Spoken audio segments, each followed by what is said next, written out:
Değerli izləyicilər, videonu bəyənib kanala abunə olun ki, hər kəs son xəbərlərdən anında məlumatlansın. Şəmkirdə avtomobil qəzası olub, ölən və xəsarət alanlar var.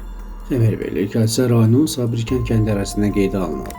Zəngilan rayon sakini 93-cü il təvəllüdlü Sücəttin Şükürlünün idarə etdiyi Tofaş markalı avtomobil idarəsindən çıxaraq yol kənarında olan ağaca çırpılıb. Hadisə zamanı sərnişin İsmail rayon sakini 1988-ci il təvəllüdlü Altun Mustafayev hadisə yerində dünyasını dəyişib.